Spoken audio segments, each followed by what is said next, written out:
good to see you. My name is Ed Sapp. I'll be your somewhat irritating partner, I guess, through this experience because there's so much. And what we're going to do in so little time is to just give you some principles. And with the concept that the correct principles are, you've heard this before if you're a member of the church, if you teach them correct principles, they can govern themselves. And so what I want to share with you is what I've learned from HR experts and from hiring managers over the period of the last 3 decades or so.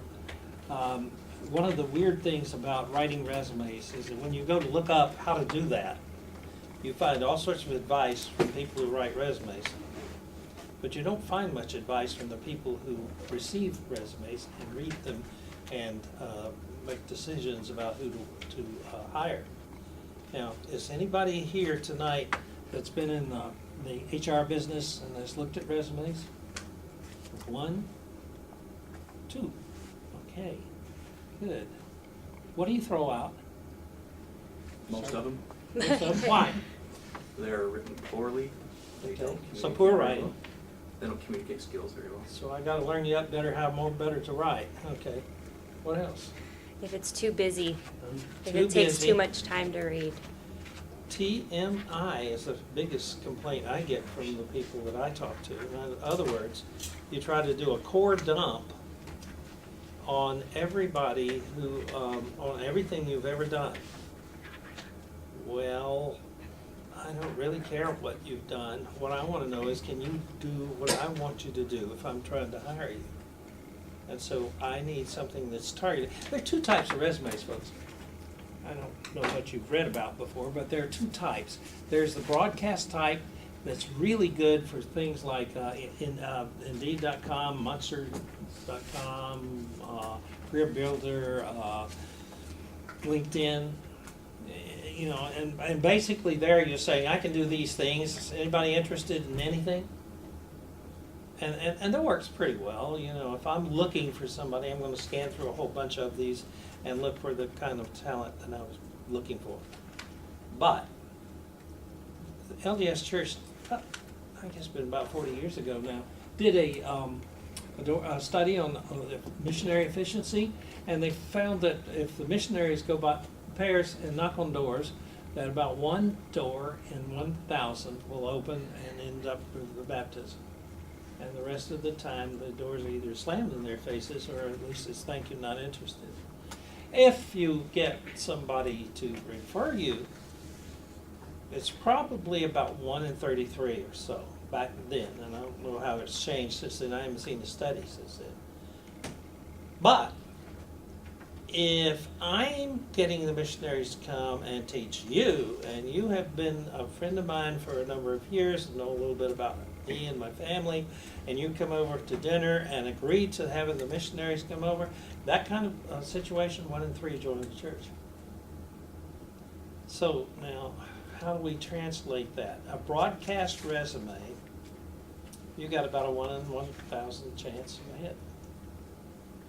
If you have a referral, which is networking, right, you've got a much better chance of a hit. But if you really are known to the person and you know what the company is about, in other words, you tailor the resume, and that's the other type, a tailored resume, then your chances of getting an interview and possibly getting a job have just jumped up in the thousands of percentages. So how do we do that? How do you find out what's needed, what's wanted? How do you put that down on a piece of paper in such a way? Now, the world has gotten very, very complicated.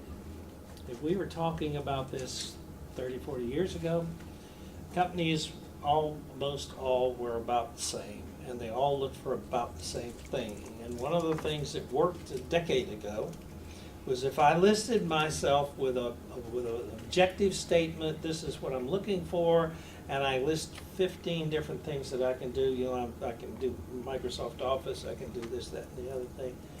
I'm likely to get some interviews. Well, that doesn't work at all, in the first place. If I walked into your office and I said, I'm a teacher at the University of Maryland, which I am, hire me, I teach.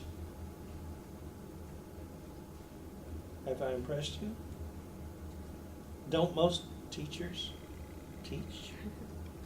All right, let's be a little more specific. I grade papers, I help students, I place students, I give lectures, I put things on the web. Now, would you hire me? Those are all duties, aren't they? And almost everybody has them. I look at your resume right now and look down the experience area. And how many of you, you don't have to raise your hands, but you can look guilty if you want, have listed only duties? You know, in the International Affairs Office or whatever, I do this, this, this, and this. That's probably not going to work. How often have you done this? How many times and with how many people? And what were the results? So write this down. All companies, can make a difference what the discipline is, are looking for 4 things. They want a proven low risk. They want a proven ability to add to the bottom line, which is to say, bring me customers, bring me money, bring me new opportunities, whatever, help my company to grow. And the third thing they want is a proven ability to save money, personnel, material, time, save something. And the fourth thing that they want is a proven ability to solve critical problems. You look at any job ad, and you're going to see some combination of those things that are appearing somewhere in the ad. So your resume has to address those 4 things. And there are particular ways that are more effective or less effective doing it. How many of you have heard the myth, and I will underscore the fact that it's a myth, that a resume should be no longer than 1 page? Okay. Where did you hear that? Church. Church. The church? Oh, really? Oh my goodness, here I go, poor mouth in the church. Not exactly where I wanted to end up tonight. The reason for the myth is the fact, and you guys that have done this will confirm this for me, I think, that when you're faced with a couple hundred resumes, the first thing you're going to do is sit down around a table with 2 or 3 other people that have the same responsibility and read all the resumes really fast, decide, put into 3 piles. Forget it, big pile. Maybe, smaller pile. Wow, maybe 3 or 4. Am I right? Am I right? Okay. So, the main purpose of a resume, as far as a company is concerned, is to screen you out. Right? The whole purpose of this thing is I can look at this sucker and I can tell in a second whether I want you or not, whether there's any interest there or not. What is some of the ways that keep me from getting through to you if I'm writing a resume? One of the ways is to write an objective. I don't care what your objective is. This isn't about you. A resume is about what you can do for me. So if you have an objective to become a manager in 5 years and do this, that, and the other thing, I'm probably not going to hire you because I want somebody to do this particular job right now, and I do not care about what you ever do again. As long as you're with me, you're going to be doing this job. Consequently, an objective will probably shoot you in the foot. Now, that ain't true a decade ago, but it's true now. Almost across the board. There are exceptions to every rule. Now, we're talking about the 1-page resume. There are companies that don't want more than a 1-page resume. Or they want something like a resume cover letter, which is 1 page. That's a, dear sir or madam, please consider me for the job of XYZ. I can do blop, blop, and blob. And that is the entire resume. Or you're going to be screened by a computer, and therefore the resume should be 15, 20 pages long and mention the keywords at least 10 times each. Because the computer will count the keywords and put you in the right pile. So, all right, these are all good things to know, but where's the pattern? What can we do about it? Well, let's talk about risk for a minute. How do you prove to a company that you're going to be low risk?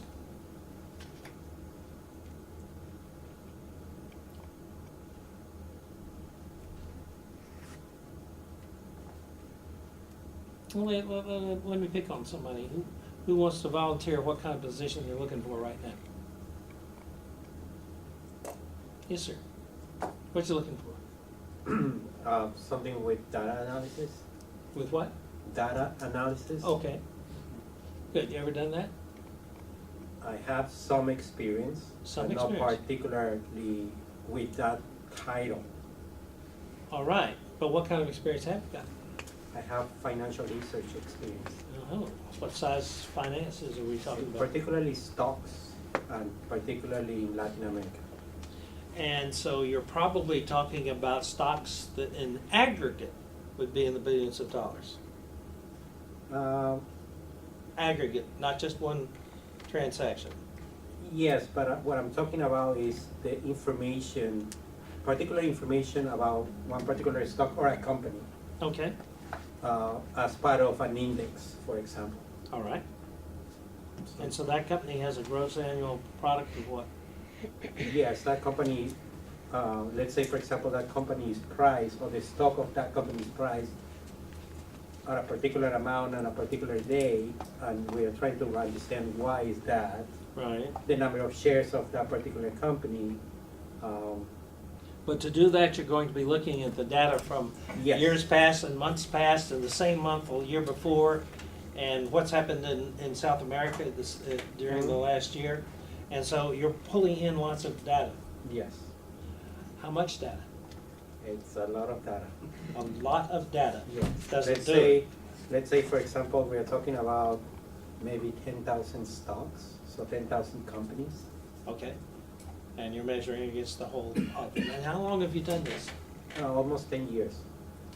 So it'd be fair to say that in the last 10 years, you probably looked at more than 10 billion data points and made estimates on those data points that that caused people to make judgments that either they invested or divested or whatever they did, but they took action based on your recommendation, right?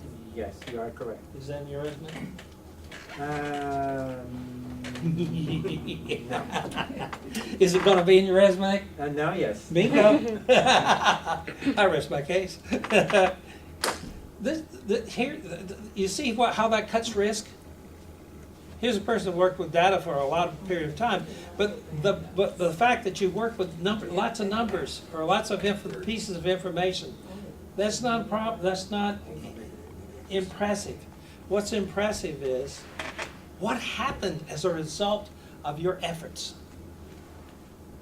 And how does that show me that even though you won't be doing the same thing for me, but you will be doing similar tasks, that maybe I won't have a risk in hiring you? Does that make sense? And so basically you've got this page and a half, 2 pages, whatever, in which to prove this point. And more importantly, because that first cut does occur on the first page, you've really got the first half, the top half of the first page in which to prove that you are low risk. Then it also goes to show that you need to prove that you can bring in whatever the company's looking for. And this isn't a question of claiming I can do it. I can teach. Okay? Been teaching for 50 years, for heaven's sake, so I can teach. You gonna hire me as a teacher? Wouldn't you want to know what happens to my students? Wouldn't you want to know how my colleagues think of me, or how my students think of me, or how my dean thinks of me, or their deanlets? I think you'd want to know that kind of stuff before we'd even get to the interview stage. Well, this isn't my first career, folks. This is my 6th career. I have no idea what I'll do when I grow up. I went to college back in the days when there were only about 30 elements in the periodic table. I'm majored in English, I minored in psychology, philosophy, math, and music. Now you can figure me out. Oh, maybe not. I went right afterwards, when I was just turned 21, I went to law school and finished law school in 2 years, so I had my doctorate. Then I went back 10 years later to Hopkins and got my master's in English. I don't ever do anything right, or at least in right order.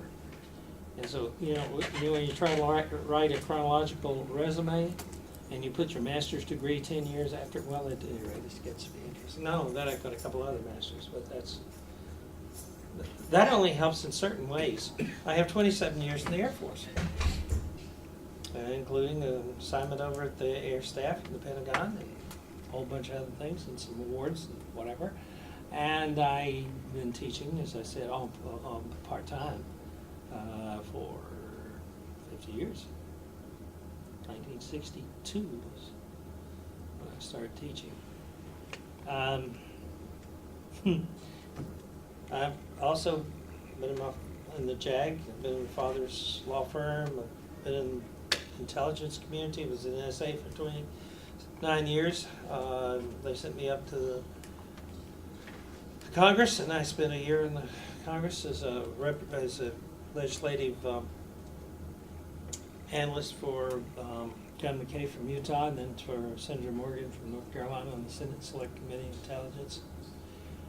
I have no idea what I'll do when I grow up. Now, if I'm going to write a resume about teaching and get somebody like the University of Maryland to hire me to do teaching for them, this other stuff is just that. It would look nice on this broadcast resume that I'm going to put on LinkedIn. In fact, you can go on LinkedIn and see basically what I've done. But it has no particular value for getting a job as a teacher. What they want to know is, do you teach? Have you taught? What's your risk level as a teacher? Are you somebody we could give a class to and then not have to mentor and worry about? When you send a shotgun or a broadcast resume to a company saying, hire me, what you're telling the people that do the initial review is that you have not looked at the requirements. You haven't a clue as to what the company does, but you can do all these things. Nobody cares that you can do all these things. The only reason I send out a resume, first of all, as a hiring manager, I don't want to hire anybody. I don't know if you run into this wherever you work, but people cost. And if I can hire you at the cheapest rate possible as a beginning employee, and then he leaves, what I'm going to do instead of replace him is give you his job and maybe a new computer, and then he leaves, and you're going to get another job and a new computer. And if you get really feisty about that, I might make you a team leader, which means that you can do anything but hire and fire people, and you get stuck with the blame. Okay? So after a while, you hand it up here, and you leave, and she is interviewed for your job. Well, I'm willing to give you 2/3 of what I paid him, but you're not going to need to know what he knew to get the job. You're going to need to know what all three of those guys did to get the job, and I'm going to pay you 1/3 less. And that's been going on for the last decade. Am I right? Hello, America. Okay, so what do we do about that? Well, in the first place, you all have been employed before. And when you walked into whatever job you walked into, and I don't care whether you've been employed 2 or 3 times, Bureau of Labor Statistics says that the average American employee aged 25 to 45 changes jobs every 2.5 years. So that means that most people sitting around this table, without me interviewing you, have had probably 2, 3, 4 types of jobs in the last decade. Am I right? Anybody stuck with one thing? Hey, 3 people. Awesome. Good. Is that the only thing you ever did? No. But it's the only thing you've ever done in the last 3 or 4 years. Okay. All right. So, at any rate, when you made this leap to whatever you're doing now, or whatever you were doing before somebody told you weren't doing that anymore, is the fact that you did not have to know everything walking into the job, right? But one of the problems with today's job market, talk to me about 4.5% or 4.2% unemployment. You guys are sitting here. How many of you are unemployed at the present moment? 1, 2, 3, 1.5, 4. I didn't hear the question. How many of you are unemployed at the moment, Oh. right now? So 5.5. Anyway, bottom line is that now you're anxious. And I think, I have to be an expert in order to get the next job. No, you don't. It hasn't changed. But you do have to convince me as a hiring manager that you are worth the effort.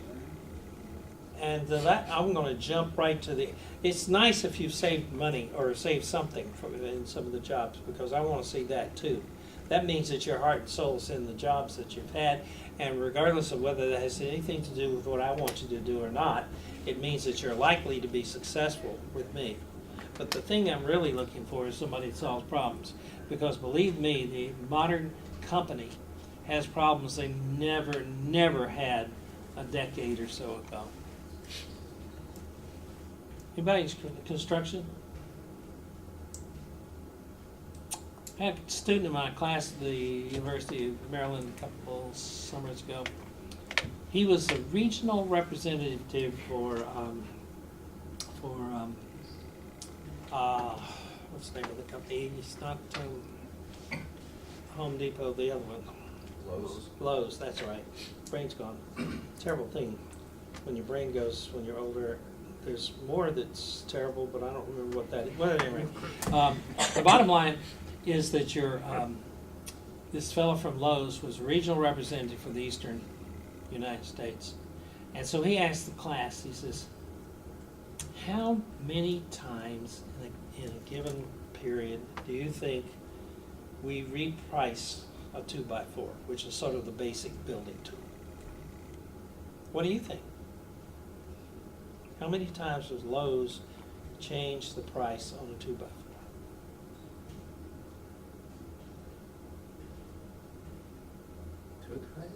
Every 4 hours.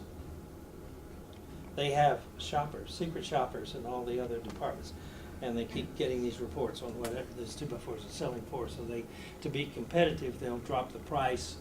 So the price will run 25 cents, 50 cents less, more during any given period of time because of the competition. Now, if you're a contractor in the state of Maryland or the state of Virginia, trying to estimate how much an extension on a house is going to cost, what does that do to your estimate? And we're not talking about just 2x4s. We're talking about sheetrock, nails, all the common things that you need to build a house. And so the variation can be as much as $1,000 in a given estimate. Well, it used to be in the 1990s, contractors in the state of Maryland, I'm not sure about Virginia, but in the state of Maryland, had a 12% profit margin. They could work within 12%. If I told you it was going to take X dollars to build an in-law house, a room and stuff in the back end of your house, then I could afford to lose a little bit here and there and still make a profit. You know what that profit margin is now in the state of Maryland? 2%. You steal 10 2x4s off my lot while I'm trying to build, and I'm probably going to eventually go bankrupt. And every person I hire who says he's a good carpenter, I need low risk. I need somebody who's going to be there all the time. I need somebody who has proven himself in some other job. I need somebody who has brought something to the building to help save money. And I need somebody who solves problems. Okay, so that's what you're looking at. That's what the employment industry is dealing with right now. And it's very serious business. It's not a matter of it would be nice to have all these. It's a matter of you gotta have all of these. And all of you do have those kinds of tools that you're working with. But sometimes we don't know how to say it. So let's look at your resume. Pull your resume out. And the first thing we come to with the resume is what I like to call the locator section, which is the top section on your resume. It has your name, address, and all that kind of stuff. How many lines does that take up on your resume? Count the blank lines too. Is that name and address and all those? Mm-hmm. 3. 3, okay. Anybody else? 4? 4. Anybody else? A lot of people like to make it a letterhead and they have 5 or 6 lines. 5. Okay. I don't care who you are when you submit your resume until I really want you. I want you to write down this other principle. This is a sales principle. And it's absolute, guaranteed, cast iron correct. There is an acronym, AIDA, A-I-D-A. And I'm not talking about the Egyptian slave princess. I'm talking about how you make a sale. The first A stands for attention. I for interest. D for desire. And the final A for action. That's how you make a sale. So, when you write a resume and submit it to somebody, has anybody worked in contract work before? Anybody been a contract person? Okay. So do you know what an RFP is? Request for proposals. The company that is looking for new hires is offering a request for proposals. And your resume is a proposal. Now, if you were a contractor and proposing to do a job, you would have certain things in your proposal. The first would be proof that you had the credentials that you say you have. And so many resumes that I see, about 90% of them are claims with no justification. You know, as a teacher, I have taught students, I have graded papers, I have done this, that, and the other thing, but I'm not saying how well or how much. In my house, I'm responsible for, but responsible is another. You don't ever want to say responsible for on the resume. You don't want to say able to, because that means you haven't done either one. So watch your wording. But I'm responsible for taking out the garbage, okay? And if I'm trying to get a job with you, taking out your house garbage, I haven't told you a thing. We ain't raised 8 kids. That's the reason I had 3 jobs. That's the reason I have so many different things that I've been doing. And this is one of these things you have, well, at any rate, you have to learn to do that kind of stuff. Survival, it's called. So anyway, bottom line is, I think you want to know how much garbage I've taken out. How many times I spilled it. How many times my wife had to say, take out the garbage before I actually did it. There's a lot you want to know about my garbage taking out skills before we get down to whether you're going to interview me or not for the job. And if it's not there, if you just say that you take care of the files in the office, or you answer the phones, or you have taken care of the travel of your employer, or you've done this, that, and the other thing, that doesn't work. I had a young lady come to me when I was at the National Security Agency. I was their senior editor for the operations department, and her boss, she was the administrative assistant to the two-star general that was the deputy director for operations, and she wanted to go to become the administrative assistant to the director of the agency, 3 Twinkies. I said, why in the world do you want to do that? And she says, because I've gotten to the ceiling. I cannot get promoted where I am, and I have to go there. And she said, but they don't want a resume. They just want a little letter, half page, whatever, that says why I think I can do the job. And so I've said in there that for the last 8 years, I have done the filing, arranged for their travel, and set up the conferences and answered the phones for 4 different 2-stars. Think I'll get it? I said, no. Why not? That's a lot of work. I said, you haven't told me it's a lot of work. Let's talk about your filing for a minute. How many files do you handle in a month? Well, we have 1,500 employees, and I could do at least 800 pieces of filing every month. And that includes the tracking on these things that come in and these things that go out. Oh, you've done that for 8 years then. How many have you lost? I beg your pardon, she says. I designed that system. I implemented that system. I've gotten a couple of awards and a couple of promotions from that system. I don't lose any. Now, what do you want to see on the resume, folks? Did filing, or over the last 8 years,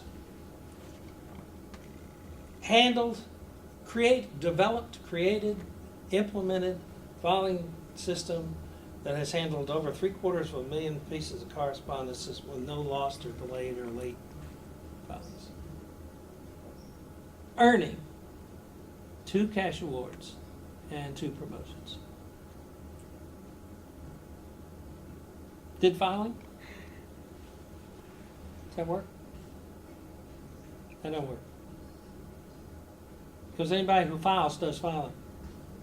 Anybody who answers the phone does answering the phone. One of the things about setting the conferences up for a 2-star is you have to know where place on the table everybody goes to say upwind or downwind of whoever is less important. You know, there's protocol involved. And she has been, and not only that, if they have a 2-star conference at the National Security Agency, she's got to arrange for all the transportation and all the hotel accommodations and all that sort of thing. All the food, everything. I said, now, you know, you're going into the fire here. What makes you think you're going to like this? She says, well, I loved it this last summer. And she said, I did the job for three months. I said, well, there goes my math. Mama says don't do math in public, and here I am. I did this wonderful math about how much she'd done, and I'm going to have to. She said, oh, no. I kept my job here, and I also substituted as executive assistant for the director, outgoing director, because his executive assistant was in the hospital and is now medically retired. So that's why there's a vacancy. I said, well, why didn't you say that? She said, everybody knows that. I said, everybody knows that. Don't we have a new director? Yeah. Didn't he bring his own staff with him? Yeah. Who up there still knows that you did that? I guess nobody. There are other problems, and here's the other correct principle, is that I know what I do, and I'm not necessarily impressed with myself about what I do. But you don't know what I do unless I tell you what I do. And if I tell you what I do, I need to say something about the importance of it or the value of it to other people or whatever. Mama told me don't brag. I don't need to brag. I can just tell you. He was talking about 9,000 resumes. What he didn't say was that about 92% of those people got jobs after I corrected what they were doing with their resumes. So now, are you more interested in what I might have to say than you might have been with the fact that I'd seen 9,000 resumes? I've seen a whole lot of them, right? Does that help? So that's the point. The critical learning point here is that you need to communicate with this new boss who's never seen you, doesn't know you from Adam's house cat, and somehow or other get the point across that you're trustworthy, that you have moved mountains for your previous companies, and that you can solve problems, and that you can save money or save whatever. Now, looking at your resumes again, I'm going to make a prediction. We have 1, 2, 3, 4, 5, 6, 7, 8, 9 people at the table.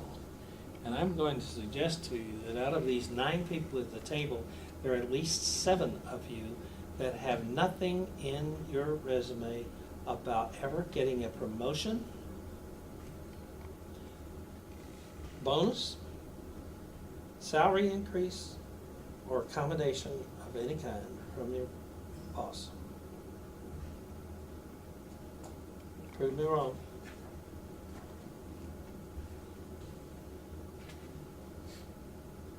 What about awards? What about awards? Yes. Those Are numbers- they tied together with what you did, or are they in a separate section called awards and decorations or whatever? In my case, they are under the work experience. Or perfect, absolutely perfect. Well, I have to give you credit because you looked at this a year ago. Oh, I'm so good. What can I tell you? Good, and so the bottom line is this. When I was at the Air Force, I had a couple of awards, and if I were to show you the awards and you have never been in the military, you would have no idea what they were. For example, when I was at the University of Maryland, I got the Drasac Award. Okay, you want to hire me as a teacher? Well, anybody at the University of Maryland knows that the Drasac Award is an award for outstanding excellence over an entire career. And it's competitively awarded to one person, and my competition was 800 other faculty members, and I was nominated by something like 70 students for that award. Okay, does that make a difference? So if I just say, I got a Drasac Award, and I want the University of Ohio to hire me, watch the dental floss. There's nothing in there. So, if you have been working for 10 years and all I have is a list of duties, and I do not see that your boss ever recognized anything you did as being worth anything, where do you think that resume goes? Right in the trash can. There isn't anybody here who hadn't at least transferred from one job to another to get an increase in pay. So maybe you didn't get the recognition where you were stuck in a dead-end job and you weren't happy about it, but you took your credentials and got recognized for that value and got more money in the next job. Isn't that worth talking about? Especially when the competition isn't talking about it. Now, you two that have had the opportunity to review a lot of resumes, what are the things that impress you when you see a resume compared to the ones that have not impressed you? I look at like numbers, and it's kind of what you've been saying. It's that experience of what I've done, not what I can do, is one of the things that, because it's a well thought out resume, so that's one of the things that tends to Okay, and it's also targeted towards what you're interested in. right. So in the first place, it's on the same sheet of music as you are. Okay, what about you? Yeah, that's exactly it. When it's specific, when there's terms and data specific to what I'm looking for, that's a huge thing. Okay, and so that leaves translation. Now, some of you speak more than one language here. The funny thing about American idiom is that if you try it in another Russian, for example, or Spanish, it don't work. The most that you can do is to come close to something. So if I'm talking about the pot shouldn't call kettle black, by the time you translated that, you've lost the fact that why those two things would be talking to each other to begin with. And the fact that the blackness that's referred to there is from the fire, which we don't do anymore. And so the thing goes right out the window and you don't understand it. Well, the same thing holds true with that Air Force medal that I got, or with the Drasac Award, or with any of these other things. If I don't translate to you the value of that recognition in my previous job, then you're not going to see that I was of value in my last job. Now, if I'm in value in 2 or 3 jobs, what is my risk for being of value to you doing something totally different? Isn't it lower? Because I've been able to succeed here, here, and here, and consequently I might be able to succeed here. I might be worth the risk. Okay, so how do we put this together? How do we make this into a working arrangement. What are some of the things, let's see, let's go around the room and just tell me the career area that each of you are looking at. What career are you targeting? Health administration. Hmm? Health administration. Health administration. Okay, I'm moving from being a special education teacher. Okay. I got a master's degree in instructional design, and now I'm trying to get an instructional design job. Ooh, beautiful. You and I will have a long discussion about what buttons to push with that. I'm seeking management job.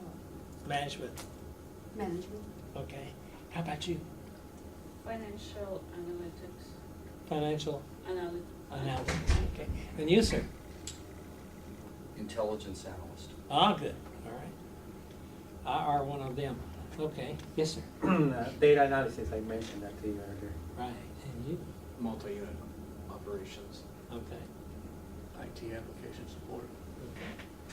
Okay. Foreign and regional affairs, defense attaché services, basically anything in the IC that isn't analysis. All right. That's what I'm doing now. Now that we have that on the table, let's go around to one of you who has a job that is not connected with what you want to do. And tell me what the old job was and what the new job is.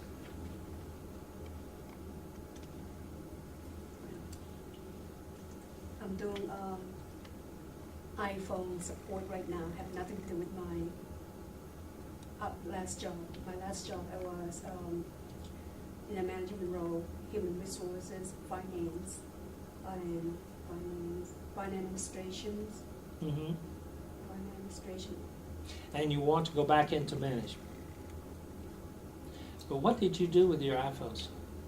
iPhone right now, for the last 6 weeks, I'm not doing anything because no access. I'm not doing my job. Same job contract at the Pentagon. Okay. But when you were working, I'm in charge. I was promoted twice. I was in charge of a unit, solve problem, okay, and doing budget, training, human resources. and with your temporary work that you're doing? No, I now? was in the military. Oh, you were? I was dual status, military. I was GS, federal, and active, and reserve. Army Guard? Reserve. Oh, reserve, okay. So I'm doing 2 jobs. I'm doing IT, which is not really a lot, but mostly personnel. 80% of my time personnel, 20% IT. So I manage. So, So- one of the things I would look for in your resume is some of the management issues that you dealt with in past jobs and how you solved the problems.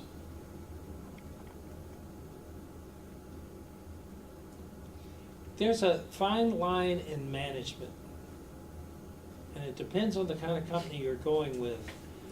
But we've got a couple of people with military background here, so you'll pick up on this.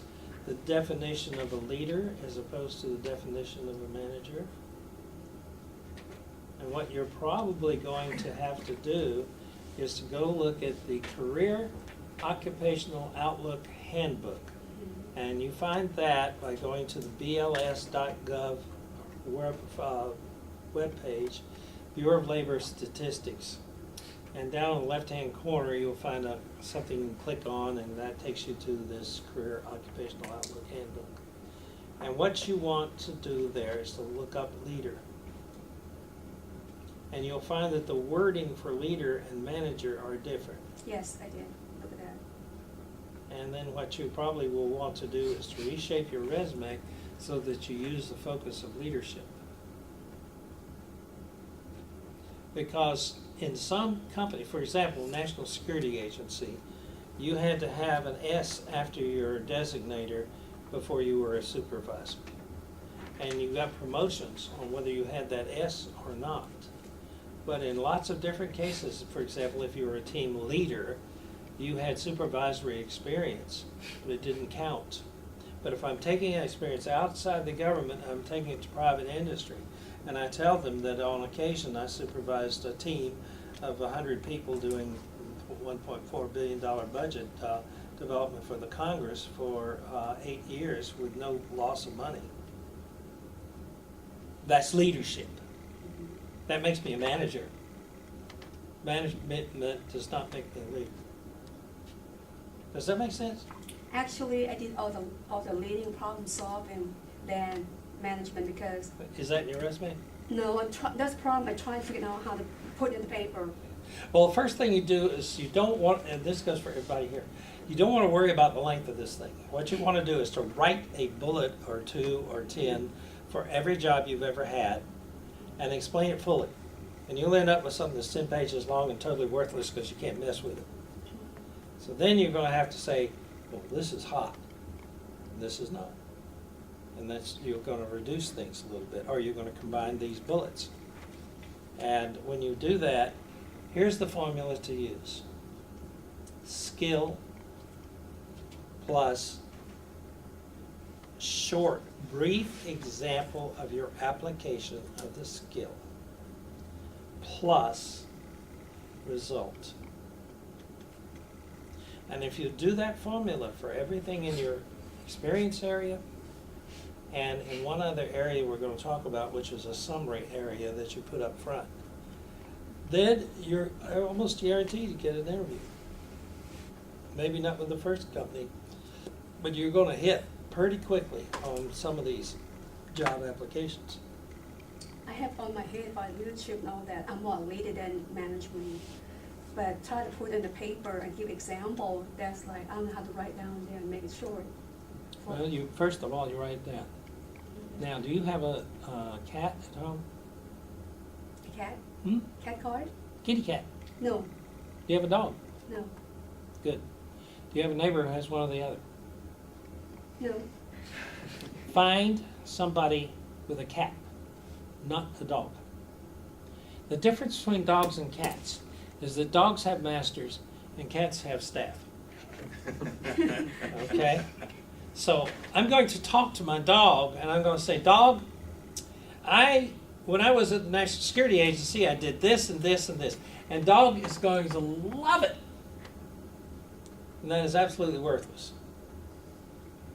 I'm going to say to cat, cat, when I was at the National Security Agency, I did this, and where did you go? And so I better get the first thing out that's important because I'm not going to keep the attention of the cat. Now I'm being a little silly, but what I'm saying to you is you get somebody who is not devoted to you to review your resume and look at what are the most interesting and the most promising statements. And those are the ones that you want to keep in your resume. But they have to look at them, they have to judge them according to what the company wants, not what makes my profile wonderful. Okay? So everybody in my family thinks that my profile is wonderful, but that is not going to get me a job because they don't have any money. So if I'm going to get a job, I got to make you think that my profile is wonderful. And that means that I need to address the things that you're hurting for, that you really want. So that brings us back to the resume, and there are 3 things that we need to put right after the locator. And the locator section, by the way, must have your address. Don't send in a resume today that doesn't have your address in it. Why? In years past, females in particular have been told don't leave your address because people can track you down and harass you and whatnot. Well, today, Bureau of Labor Statistics says that 40% of Americans, 40% of those searching for jobs take over a year to get a job. And another 10%, so half the population altogether, another 10% take over 4 years to get a job. Which means that if I don't see an address up on the top of your resume, I'm going to assume that you've lost your house or your apartment or whatever it is, and you have no fixed address. And I'm not going to hire you because I do not want to have to handle all these liens and attachments and whatever on your wages. Now that's something you won't see in books, but the HR people tell me it's very, very real. Now a lot of people don't put the address on because they're portable and ready to move. But all you have to do in the resume is, I live in California, but I'm willing to move anywhere in the world, or whatever, and that takes care of that. Not a problem. But what is a problem is the assumptions that people can make when there's information missing.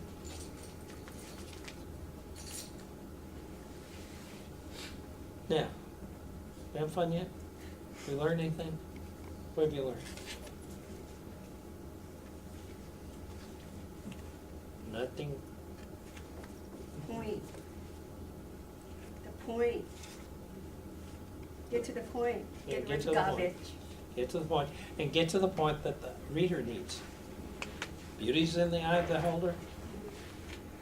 The necessity, the need, the desire to get you, to hire you, is in the eye of the beholder. I'm going to look at your resume because I have to. I should get an interest in you immediately from that resume because it should be addressing exactly what people want.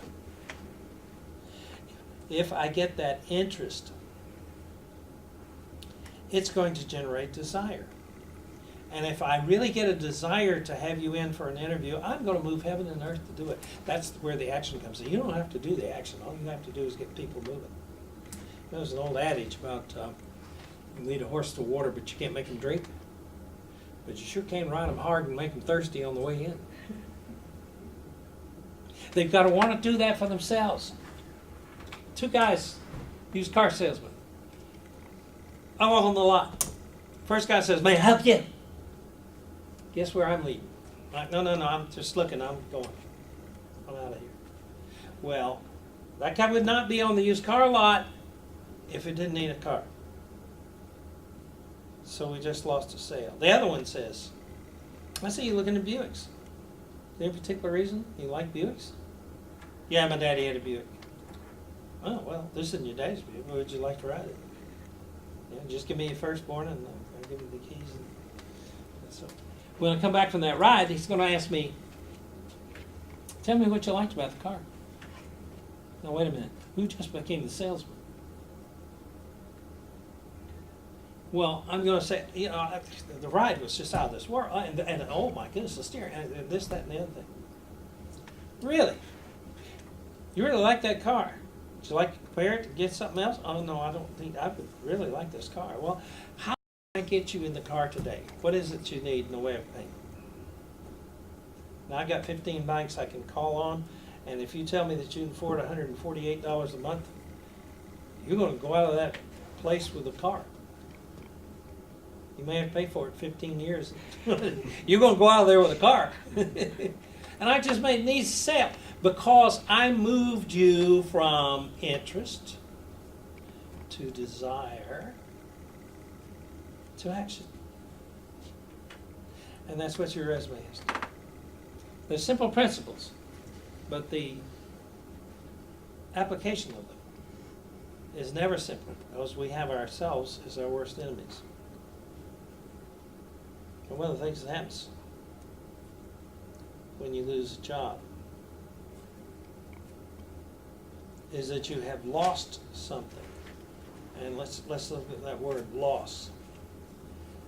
You may have hated the boss, you may have hated the work, you may have walked out on your own accord as opposed to being told that you were going to leave.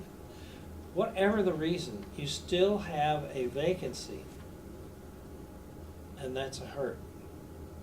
And that hurt can lead to some sort of, it's guaranteed to lead to some kind of depression. Now, I may be Dr. Sapp, but I'm not that kind of Dr. Sapp, so I can't help you with that too much, except to say two things. The first thing is the best cure for clinical depression is service to other people. So while you're looking for work, it'd be a good thing if you went out and helped people and get off your own case and on to helping other people and not worrying about yourself. That's easy to say if you have food coming in. It's not easy to say otherwise, but you really do need to do something like that. The other thing is this. When you're faced with having to get a new job, you're going to come back to all the doubts